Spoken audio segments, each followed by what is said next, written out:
Hello students, welcome once again at our YouTube channel, and today we are going to discuss the topic electrostatic potential energy of any electric dipole in uniform electric field। आज के अपने इस lecture में हम किसी electric dipole की uniform electric field में potential energy पता करेंगे। Then the first question is that what is potential energy of a dipole.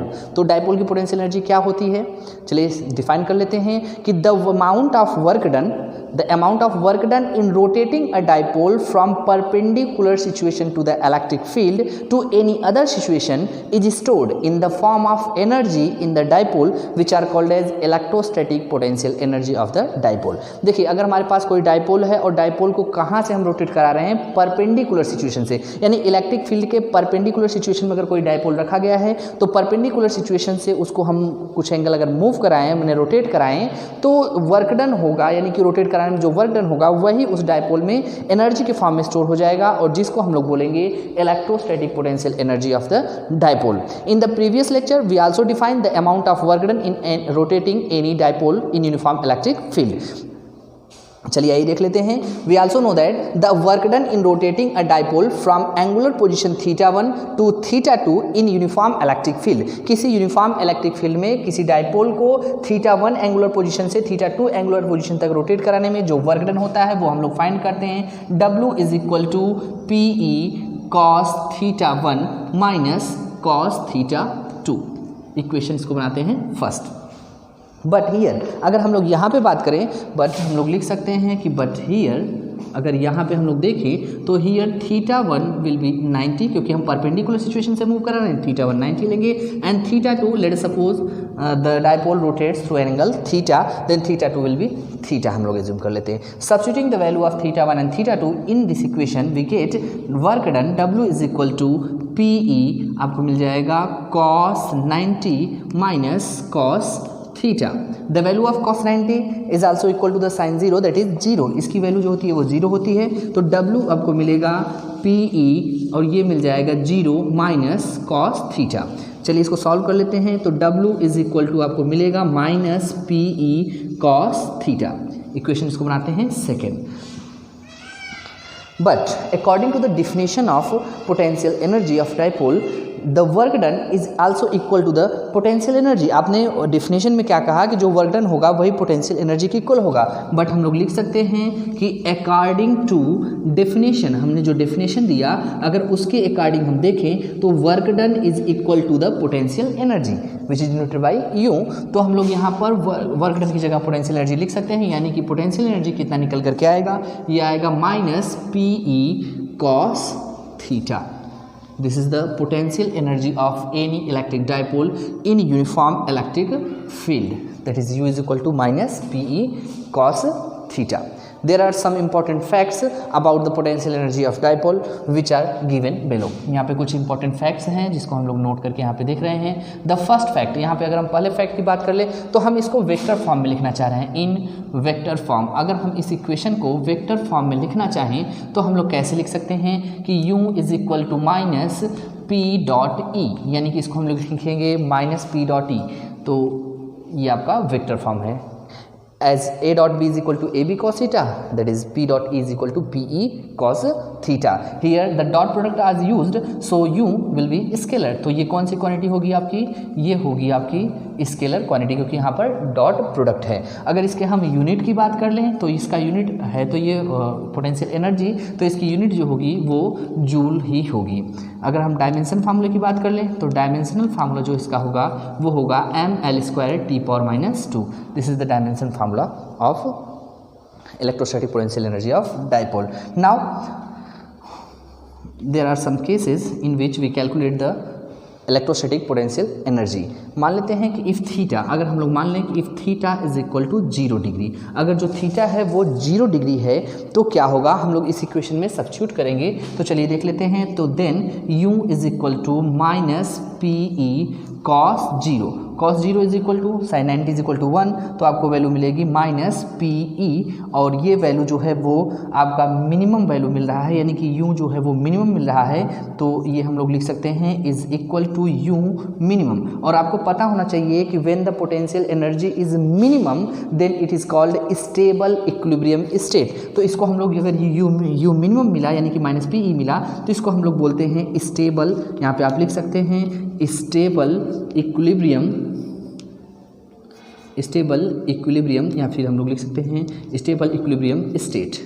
ये आपका इक्विलिब्रियम स्टेट है। और यहाँ पे छठी कंडीशन अगर हम बात कर लें तो if theta is equal to 180 degree, अगर थीटा को हम लोग 180 कंसिडर कर रहे हैं तो U इज इक्वल टू जो निकल करके आएगा ये आएगा minus PE cos 180, and the value of cos 180 is equal to -1। तो यहाँ पे कॉस 180 की वैल्यू -1 होती है, तो माइनस माइनस यहाँ पे प्लस हो जाएगी, यानी वैल्यू आएगी प्लस PE, और यानी कि ये जो वैल्यू आ रही है U मैक्सिमम की आ रही है। When the potential energy is maximum then it is called as unstable equilibrium state. तो इसको हम लोग बोलेंगे अनस्टेबल इक्विलिब्रियम स्टेट। ये आपका अनस्टेबल इक्विलिब्रियम स्टेट है। तो ये दोनों कंडीशंस हैं। नाउ थर्ड टर्म, यहाँ पे फिफ्थ, ये आपका सिक्स्थ टर्म था। चलिए सेवेंथ टर्म भी हम लोग देख लेते हैं। अगर हम सेवेंथ टर्म की बात कर लें यहाँ पर, तो इसके बारे में सेवेंथ टर्म हम लोग ये जानते हैं कि द अमाउंट, या फिर हम लोग कह सकते हैं the work done in rotating a dipole is equal to change in potential energy. अगर हम लोग मेनली इक्वेशन देखें, अगर यहाँ वर्क डन के लिए जो इक्वेशन फर्स्ट है इसको हम गौर से देखें तो W इज इक्वल टू लिखा गया हमारे पास PE, और ये लिखिए cos theta 1 minus cos theta 2 when the dipole rotates from angle theta 1 to theta 2। अगर हम ये ब्रैकेट ओपन कर दें तो W इज इक्वल टू आपको मिल जाएगा PE cos theta 1 minus PE cos theta 2। तो अगर हम लोग इसको सिस्टमेटिक ढंग से लिखना चाहें तो हम लोग लिख सकते हैं माइनस PE cos थीटा 2, यहाँ पे माइनस लगाएंगे, और यहाँ पे लिख सकते हैं माइनस PE cos थीटा 1। तो आप देख रहे हैं कि ये क्या है, U2 है, मतलब कि सेकेंड कंडीशन में पोटेंशियल एनर्जी है, और ये जो है वो फर्स्ट कंडीशन में पोटेंशियल एनर्जी है, तो U2 माइनस U1, यानी कि हम लोग लिख सकते हैं कि W जो होता है वो चेंज इन पोटेंशियल एनर्जी के इक्वल होता है। हम लोग एक सेंटेंस में कहना चाहें तो the work done in rotating a dipole in uniform electric field is equal to change in its potential energy. जितनी उसकी पोटेंशियल एनर्जी में चेंजिंग आएगी उस वही होगा वर्क डन के बराबर। तो अगर इसको आपको एग्जाम्पल विथ एग्जाम्पल समझना है तो हम लोग ऐसे भी ले सकते हैं कि विथ एग्जाम्पल के साथ अगर लेना चाहें तो हम लोग इसको कंसीडर कैसे कर सकते हैं कि let suppose the dipole rotates from stable equilibrium state to unstable equilibrium state. मान लीजिए हम किसी डाइपोल को जो है स्टेबल इक्विलिब्रियम स्टेट यानी कि जहाँ पर थीटा 0 है उससे अनस्टेबल इक्विलिब्रियम स्टेट यानी कि जहाँ पर थीटा 180 है वहाँ पर रोटेट कर रहे हैं, तो चेंज इन पोटेंशियल एनर्जी यानी कि वर्क डन कितना होगा। तो चलिए हम लोग वर्क डन निकाल लेते हैं। कहाँ से कहाँ तक रोटेट करा रहे हैं इसको, स्टेबल इक्विलिब्रियम स्टेट से अनस्टेबल इक्विलिब्रियम स्टेट में इसको रोटेट करा रहे हैं। तो अगर हम वर्क डन हमसे पूछा जाए तो हम लोग लिख सकते हैं कि वर्क डन क्या होता है, चेंज इन पोटेंशियल एनर्जी के इक्वल, यानी कि U मिनिमम से, देखिए हम लोग कहाँ से कहाँ चेंज करा रहे हैं, U मिनिमम से U मैक्सिमम पे जा रहे हैं, तो चेंज इन पोटेंशियल एनर्जी कितना होगा, U maximum minus U minimum, और यहाँ पे W is equal to U maximum की वैल्यू आई है प्लस PE, और यहाँ पे माइनस, और ये वैल्यू है माइनस PE। तो अगर यहाँ पे देखेंगे आप तो ये प्लस हो जाएगा, यानी कि प्लस PE यानी कि प्लस 2PE। तो हम लोग यहाँ पे कह सकते हैं कि the work done in rotating a dipole from stable equilibrium state to unstable equilibrium state is equal to plus 2E। That's all the important facts about the potential energy. And one most important fact about the graphical representation of potential energy. There are a question arises that sir, if we want to plot the graph for the electrostatic potential energy then what will be the shape or graph of the potential energy. तो चलिए हम लोग इसके graph को plot करेंगे potential energy के। आइए देख लेते हैं यहाँ पे।